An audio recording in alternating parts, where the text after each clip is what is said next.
Seguir? Vamos falar dos apologistas. Existe uma certa conexão entre um assunto e outro que nós estamos tratando. Houve perseguição à igreja? Houve. Perseguição física nós falamos. Só que houve também perseguição intelectual. E é isso que nós vamos tratar agora. E aí surge a figura dos apologistas. O que é uma apologia? É uma defesa. Um apologista é um defensor da verdade.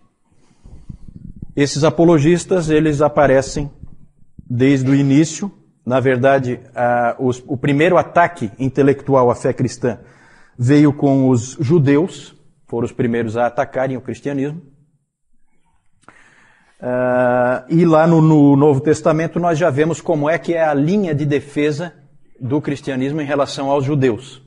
Já no Novo Testamento a gente vê isso. Quem é que lembra? A linha é sempre a seguinte: o cristianismo é uma continuidade do judaísmo.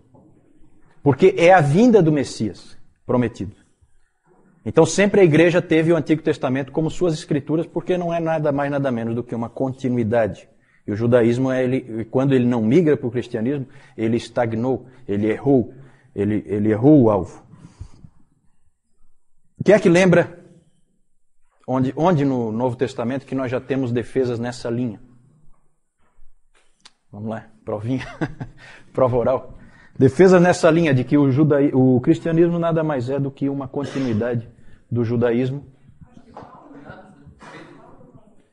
Em Atos, Pedro em Atos, tem um exemplo melhor em Atos. Estevão, perfeito ali, né?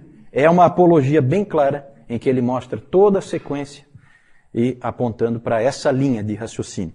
Temos uma carta também no Novo Testamento que praticamente trabalha só isso. Qual é? Qual é a carta?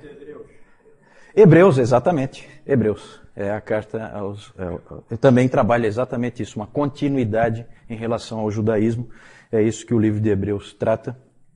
Que segundo Lutero cria, né? Foi escrita por Apolo. Também é um nome duvidoso, porque também é o nome de um deus grego. Apolo de Alexandria, né? O grande pregador. Né? É isso aí.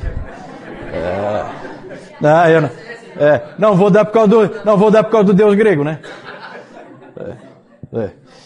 Mas é nome duvidoso. Tito já está nessa turma aí. Só que eu quero trazer alguém realmente mau para o meu lado. Eu já trouxe o Augusto e quero ver se trago mais alguém. Rafael é anjo, né? Não, esse aí escapou. Esse aí escapou. E essa briga com o judaísmo continua depois, não é só no Novo Testamento, não. Há um ataque muito, muito forte de alguns judeus. E um livro que existe da antiguidade é um livro do Justino Mártir, em que ele conta, Justino Mártir é um pai da igreja, ele conta de um debate que ele teve com um judeu helenista chamado Trifo. O nome desse livro é Diálogo com Trifo. E é um livro muito interessante, há um debate entre os dois, muito bom, em cima das escrituras. O Justino começa a trazer todo o texto possível e imaginável, tem até uns fatos pitorescos, que ele traz um texto lá de Salmo 96:10, que ele vai e cita e acha que está abafando, que é Salmo 96:10, ele pega e diz pro Trifo o que ele tinha a dizer daquele texto, que diz assim: dizei entre as nações, do madeiro reina o Senhor. Salmo 96:10. Do madeiro reina o Senhor. Então, Jesus Cristo reinando da cruz. Aí o Trifo foi pegar a Bíblia dele e falou assim: isso aqui eu não tenho aqui não. Na minha Bíblia não está escrito assim não. Na minha Bíblia, Salmo 96:10 diz: dizei entre as nações, reina o Senhor. Exatamente. Aí o Justino dá uma de esperto e fala: tá vendo? Isso aí são esses rabis de vocês que já foram lá e tiraram aquele pedaço ali. Quando na verdade não era nada disso, era algum escriba cristão que tinha incluído um pedaço ali, né?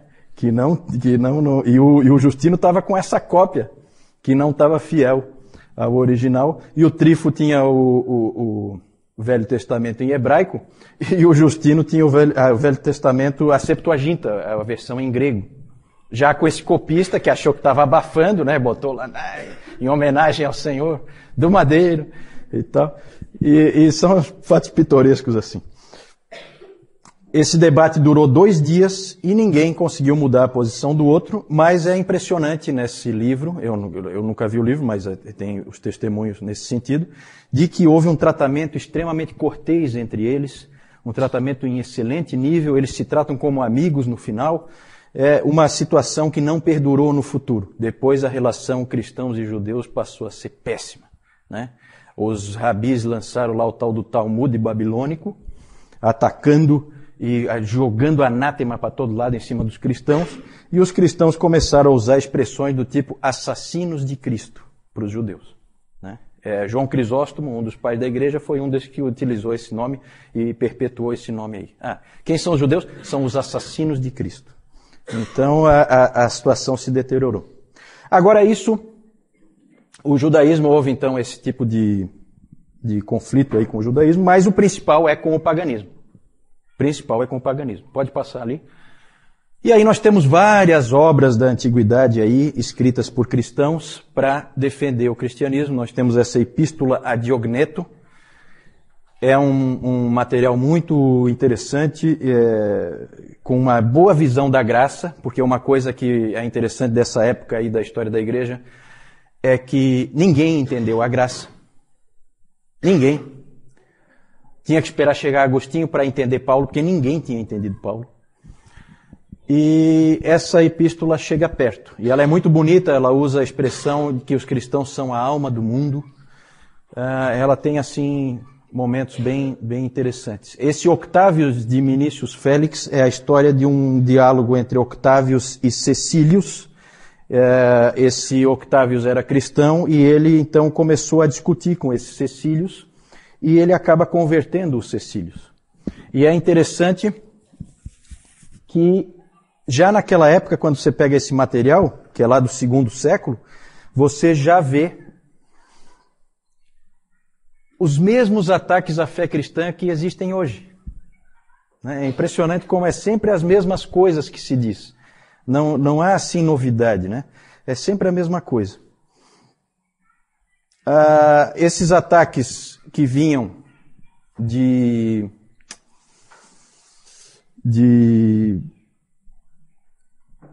fontes pagãs, normalmente de filósofos e tal, eram ataques sofisticados. Nós temos um famoso que é um livro do Celsus, né? Esse Celso, não tem no Celso aí não, né? Estou louco para trazer alguém para mim. Esse Celso publicou o livro Verdadeira Razão, em que ele ataca, destrói mesmo o cristianismo. E aí vem o Orígenes, que era um gênio, que é aquele que a mãe preservou escondendo a roupa. O Orígenes, ele escreve um livro famoso que se chama Contra Celsum, em que ele rebate todas as acusações do Celso. Então os apologistas sempre esse trabalho de escrita, sempre esse trabalho de ataques, e eles daí se defendem, esses ataques mais sofisticados, mas também havia ataques intelectuais mais grosseiros. E um interessante, que depois o João vai mostrar, é uma pichação que existe hoje em Roma, nas ruínas lá. Existe uma pichação na parede, com uma figura de um burro crucificado, um homem com cabeça de burro, e embaixo escrito, Alexandre adora o seu Deus. Ou Alexandre adorando o seu Deus. Isso é encontrado hoje lá. Na verdade, o que é? É uma gozação de algum vizinho mala lá, do tipo né? Que não gostava do Alexandre, não gostava dos cristãos, e então fez ali uma referência a Cristo daquela maneira em que ele procurava desonrar a Cristo. O Justino Mártir escreveu a primeira e segunda apologia contra os pagãos. Esse homem era um homem de grande inteligência, de grande capacidade, e ele é o principal apologista. Vejam que ele defendeu a fé cristã tanto contra os judeus como contra os pagãos.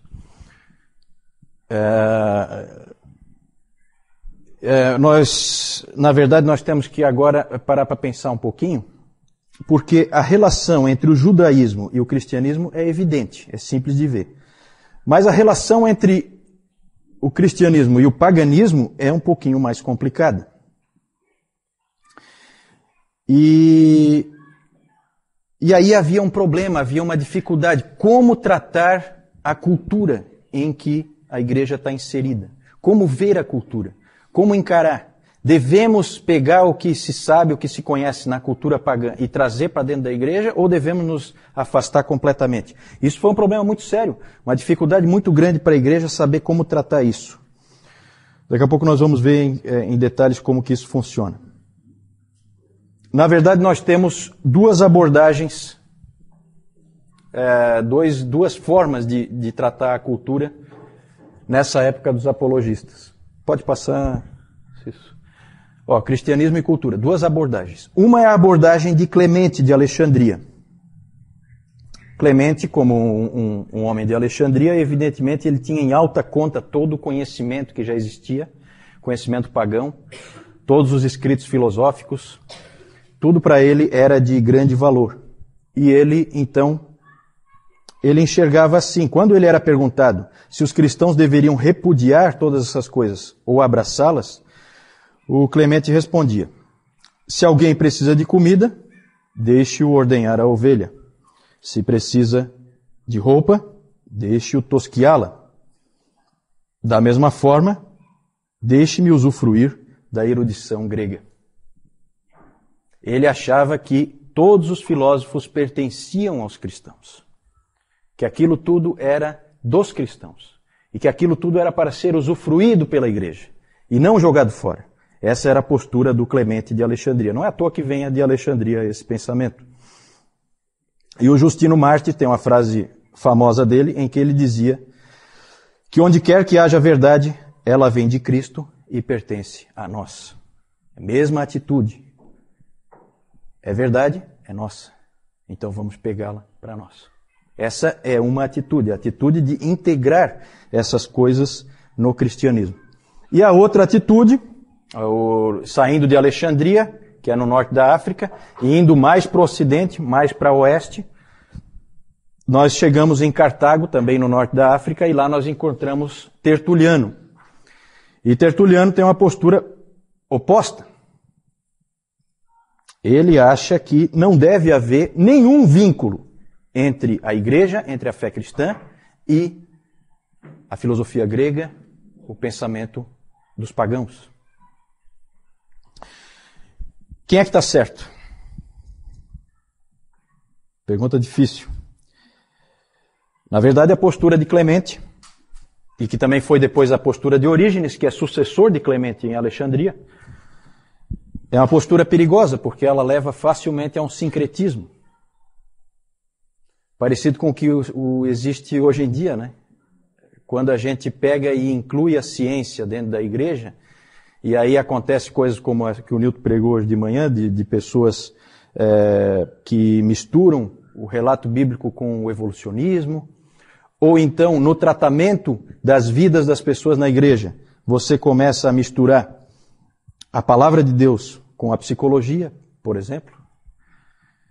No fim você não sabe se você está realmente tratando pela psicologia ou pela Bíblia, você já não sabe mais. Começa a haver uma mistura, começa a haver um sincretismo, e não é à toa que em Alexandria floresceu o gnosticismo valentiniano, porque você acaba abrindo o caminho para todo tipo de sincretismo, mistura de religiões. Cartago, nós temos Tertuliano. Tertuliano é uma grande figura da história da igreja, já citei ele várias vezes aqui. E esse Tertuliano, ele foi um homem que ele era um advogado, ele se converteu mais ou menos na meia-idade, em torno de 40 anos. E ele era um homem muito enérgico, muito combativo, gostava de uma briga, e grande orador, grande pregador, extremamente dogmático, firme nas suas posições, e ele não gostou nada da atitude que Alexandria tinha em relação aos gregos. ele disse, eu tenho aqui uma frase dele, deixa eu ver onde é que está. É uma famosa frase, que talvez vocês já tenham escutado. O Tertuliano tem várias frases famosas, em que ele pergunta o seguinte: o que tem Jerusalém com Atenas? Já ouviram essa frase? É dele. O que é que Atenas tem a ver com Jerusalém? O que é que tem a academia com a igreja? O que é que tem os hereges a ver com os cristãos? Essa era a posição dele. E o Tertuliano, na verdade, ele era um pouco exagerado. E nessa posição dele também tinha problema. Na primeira nós tínhamos esse problema do sincretismo. Começa a misturar tudo, no fim você já não tem mais um cristianismo puro. E no caso do Tertuliano, você tem um isolamento da igreja em relação à cultura. Ele se isola e você começa a ter um cristianismo estranho. E o Tertuliano tinha umas frases que não ajudavam nada. O Celso criticava, o Celso que eu falei antes, um crítico dos cristãos, ele criticou no seu Verdadeira Razão, ele disse o seguinte, que os cristãos dizem, não faça perguntas, apenas creia. Isso para o Celso era inadmissível. E o Tertuliano, acho que ele ia um pouco nessa linha, porque olha só essa frase dele, que sempre deixou todo mundo estupefato. Ele dizia assim, eu creio porque é absurdo. O Filho de Deus morreu. Isso é crível porque é uma tolice. E ele foi morto e ressuscitou. Isso é certo porque é impossível. Esse tipo de atitude não ajudava nada, porque, na verdade, pessoas como Celso achavam isso uma coisa irracional. E o cristianismo não é irracional. Então esse aí é um outro extremo que o Tertuliano foi, que também não foi muito legal. O Tassiano, que é outro pai da igreja, esse foi pior ainda, ele era mais radical ainda. E o monasticismo medieval, os monges medievais, não foram numa direção muito diferente, não. Eles foram mais ou menos nessa direção aí. Tem aquele livro, O Nome da Rosa, do Umberto Eco, que eu nunca me atrevi a ler, porque dizem que é terrível de ler, né? Porque ele escreve um monte de línguas diferentes, porque cada monge fala numa língua diferente. E tem até um monge lá que fala todas as línguas juntas, né? Ele sabia tantas línguas na história do Umberto Eco. Ele sabia tantas línguas diferentes que no final ele não sabia falar nenhuma. Então tem trechos lá em que esse monge fala que daí ninguém entende nada porque é misturado as várias línguas. Então é uma coisa esquisita. Mas nesse livro, o filme dá para assistir, né? O livro é complicado de ler. Mas ali tem a história gira em torno de um monge que queria dar um jeito de se livrar das obras de Aristóteles. Certo? Então é dentro dessa atitude aqui do Tertuliano. Certo? Ele queria se ver livre das obras do Aristóteles. O livro gira em torno desse tema. Né? Quem é que está certo? Quem está certo? Vejam bem, gente, aqui a gente tem que pensar assim, a igreja é uma só. Quando um cara lá em Alexandria fala uma coisa, me afeta aqui. Porque não existem várias igrejas, existe uma igreja única. É a igreja católica, que nós falamos antes. Essa época ainda é uma época em que a igreja é uma só. Então um se preocupa com o que o outro pensa. É diferente de hoje em dia em que todo mundo é meio independente e tal, a igreja é toda dividida. Não, nesse tempo não. Quem é que será que estava certo? Para que direção a igreja deve ir? Isso foi difícil. E não existe resposta fácil para isso. Na verdade, esse problema do cristianismo em relação à cultura sempre foi um problema. E é um problema hoje ainda. O quanto da cultura você aceita, o quanto não. Você pode assistir um filme de Hollywood? É errado um cristão fazer isso ou é certo? Um irmão vai dizer que é errado, outro irmão vai dizer que é certo. Um irmão diz que podemos usufruir disso, o outro vai dizer que não. O problema continua, gente. O problema continua.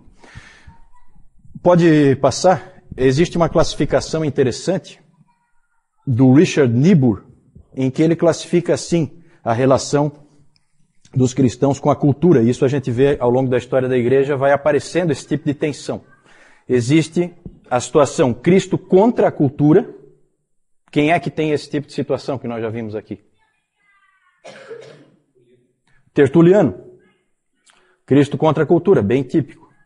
Cristo da cultura não é o Clemente, nem o Orígenes. Aí aparece uma outra pessoa que nós vamos ver um pouquinho mais para frente, que é o Eusébio de Cesareia. O pai da história da igreja. Esse aí entra ali, Cristo da cultura. Temos o Cristo acima da cultura, que aí sim entra o Clemente. E entra também mais para... Entra o Orígenes e entra mais tarde, Tomás de Aquino, em que a cultura, ela é... Nós temos que extrair da cultura o que é bom para nós. Cristo fica sempre acima, mas a gente usufrui da cultura que está num nível um pouco mais baixo. Aí tem a quarta visão, Cristo e cultura em paradoxo, que é a visão do Lutero, em que Lutero dizia, há uma tensão contínua, não dá para resolver, aceite. Aceite. Vai ser sempre assim. Não dá para resolver. E a última visão, Cristo, o transformador da cultura, que é a visão tipicamente de Calvino, e também podemos encaixar ali Agostinho. Nós vamos depois tratar dessas pessoas, a gente vai ver esse tipo de situação, mas sempre foi um problema, continua sendo. O livro do Niebuhr também não resolve o problema, ele só coloca o problema, não dá a solução. Acho que ninguém vai dar nunca a solução. Isso é sempre um problema na igreja, eu acho que sempre vai ser. Pode passar? João. Essa aqui é aquela pichação que foi colocada lá no muro ali daquele vizinho mala. Aqui, representando a cruz, aqui uma figura com a cabeça de um burro. E aqui, Alexandre adorando ali o burro. Então, quer dizer, se tem um adorando um burro, seria mais ou menos assim, um burro adorando outro burro, né? E aqui nós temos o Justino Mártir, figura dele. Próximo. Aqui nós temos o famoso farol de Alexandria, o porto de Alexandria também. Aqui o farol, onde já foi falado ali, inclusive da biblioteca lá de Alexandria. E aqui nós temos o Clemente de Alexandria, que também o Juliano falou ainda há pouco sobre ele. Alguma pergunta aí em relação aos apologistas?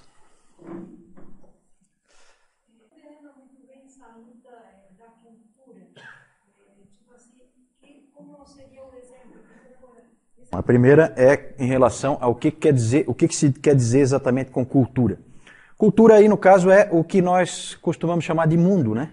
Na verdade, é tudo, é toda a forma de ser, os valores, as ênfases, a maneira de viver das pessoas que são do mundo. As filosofias que elas seguem, como elas constroem o pensamento delas, a maneira delas aprenderem, as ênfases, tudo isso é a cultura. Nós devemos trazer isso para dentro da igreja ou não? Nós devemos ser semelhantes a eles ou nós devemos ser radicalmente diferentes deles? Sempre foi, né? É hoje, inclusive. Nós temos grupos de cristãos, desde o Amish, que não se mistura em nada com a cultura, até o totalmente mundano que sai no bloco de carnaval, sem problema nenhum. Certo? Então existem essas gradações aí. Numa igreja católica, isso seria um problema seríssimo. Uma igreja única. Hoje as igrejas são divididas, então um não se preocupa muito com o que o outro faz. Mas naquela época, afetava. Quem é que está certo? Para onde a igreja deve ir? Quem é que nós devemos ouvir? Devemos ouvir Tertuliano ou devemos ouvir Clemente? Né? É o problema.